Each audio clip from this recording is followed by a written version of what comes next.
Hello everyone. So we'll take up the Phaeophyceae, that is the second group of the algae in this video. We will first see the general characteristics and then we'll move on to the reproduction part. So Phaeophyceae members, they are generally called as the brown algae. They are called as the brown algae, and the main habitat of these algae are the marine habitats. They usually thrive in marine habitats. Then, very important part in case of the algae, it might be Chlorophyceae, Phaeophyceae or Rhodophyceae. The important part is pigments. So, which are the pigments present here? The pigments present here are chlorophyll A, chlorophyll C, and then carotenoids and xanthophylls. These are the pigments here. So now these we have called them as the brown algae. Which among these pigments is actually giving it the brown color? So it is mainly the xanthophyll, and among xanthophyll there is one particular xanthophyll called as a fucoxanthin. And this fucoxanthin, it is a xanthophyle only. So based on the amount of the fucoxanthin present in the Phaeophyceae members, the color may vary from olive green to various shades of the brown. So if very less amount of fucoxanthin is present, then probably it will be in the olive green color. If more amount of fucoxanthin will be present, it will be brown color. If medium amount of fucoxanthin is present, then probably it will be light shade of the brown. So this is how, depending on the amount of the fucoxanthin present, the color changes from the olive green to brown shades. Then moving on to the sizes.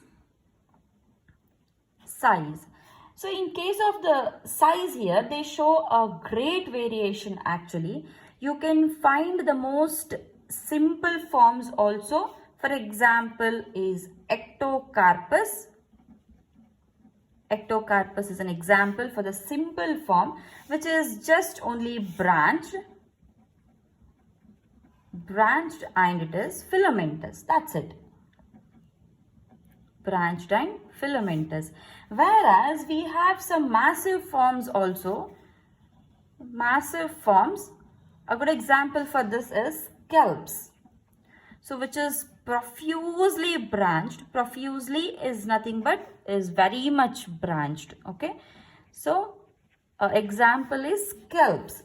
These scalps, they actually may grow up to 100 meters. Can you just imagine? They can grow up to a height of the 100 meters. So the Phaeophyceae members, they can be as simple as the Ectocarpus or they can be as huge as the kelps. A good example for the kelps is Laminaria. This is an example of the kelps. Okay. Then how about the storage food? So in case of the Chlorophyceae, we had seen there was a structure called as pyrenoid, which contained the protein as well as the starch, isn't it? So here also in case of the Phaeophyceae, the food is stored as the complex carbohydrate, that is starch only, but it is stored in the form of the laminarin or mannitol. Laminarin or mannitol. This is the stored food. See, why exactly the food is being stored in the form of the carbohydrate, or why only the carbohydrates are stored is, these algae are basically photosynthetic in nature. So as an end product of the photosynthesis, glucose is being produced, isn't it? So, and these many monomers of the glucose, that is many glucoses or many glucose molecules together will give you a complex carbohydrate. This is also a sugar, this is also a carbohydrate, isn't it? So this is a simple carbohydrate. So many glucose molecules together will give us a complex carbohydrate. So one such complex carbohydrate or a major complex carbohydrate is a starch. And in plants, the food has been stored in the form of the starch, and in the animals, the food has been stored in the form of the glycogen. So in case of the algae, it might be chlorophyce, pheophyce or rhodophyce. The food which is stored here is the complex carbohydrate only. But however, in case of the chlorophyce, it was stored in the form of the pyrenoids, and here in case of pheophyce, it is stored in the form of the laminarin or mannitol.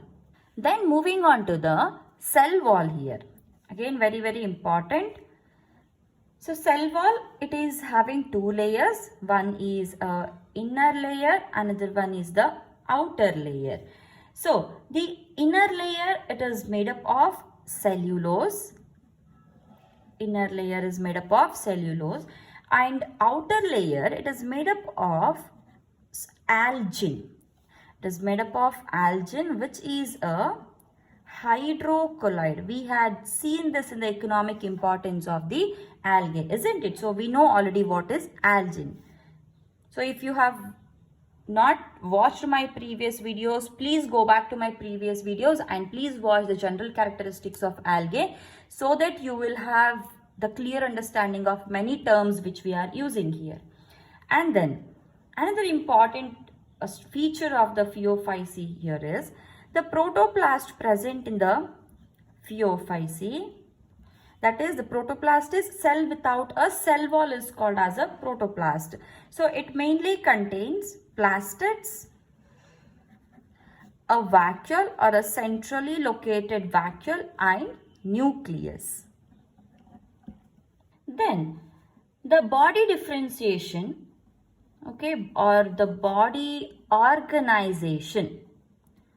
Actually, we cannot call it as an organization because there is no much complexity here. But however, since it is an eukaryote and a multicellular organism, we'll just take it as a body organization only. So this has been differentiated into three parts. The first part is the holdfast. Then second part is the stipe. And the third one is the frond.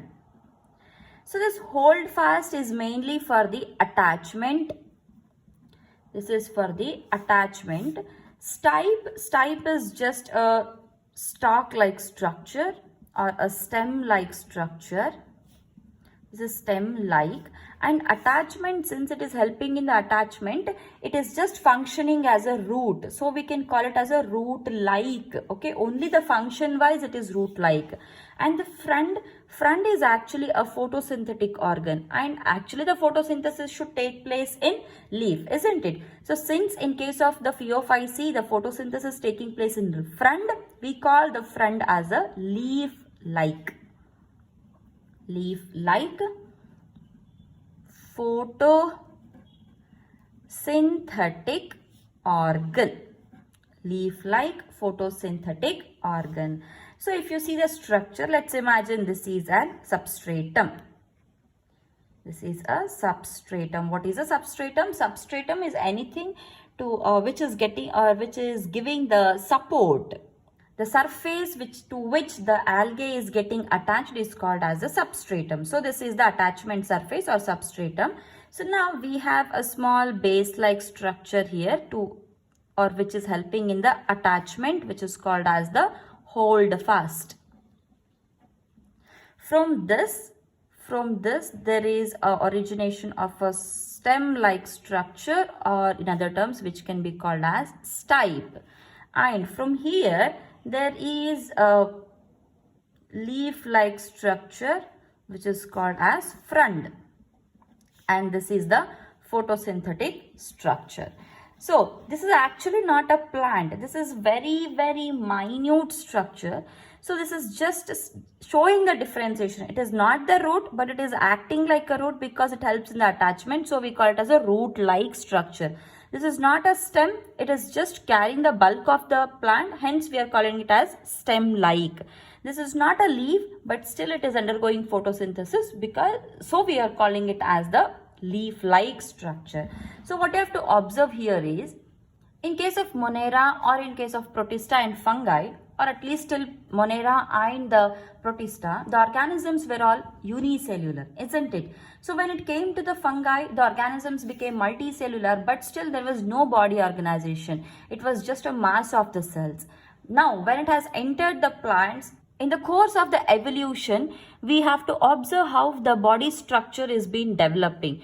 Protista, Monera, both were unicellular. In that case, again Monera was a prokaryotic. When it came to Protista, unicellular, again a quite advanced, that is the eukaryotic.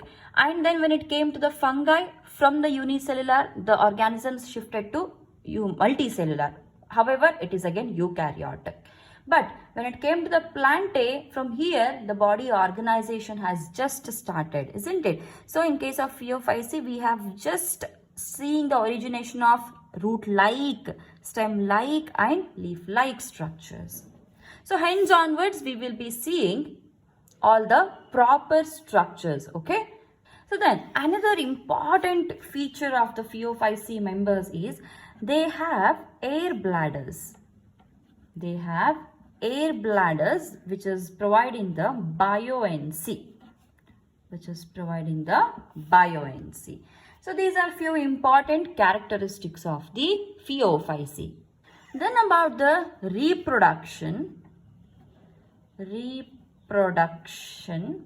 So as usual, vegetative reproduction is by fragmentation, and this we have seen so many times already. What is fragmentation?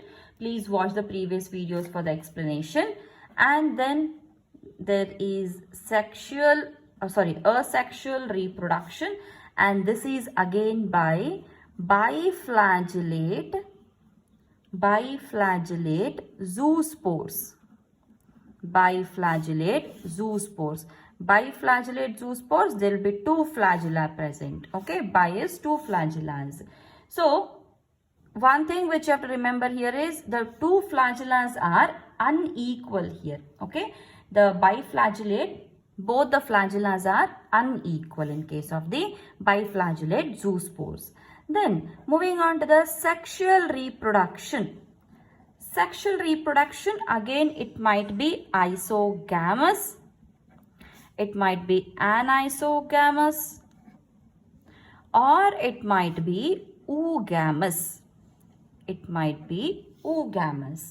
So what you have to remember here is the fusion of the gametes. In case of the isogamous and anisogamous, the fusion of the gametes, it is taking place openly in the water. Okay.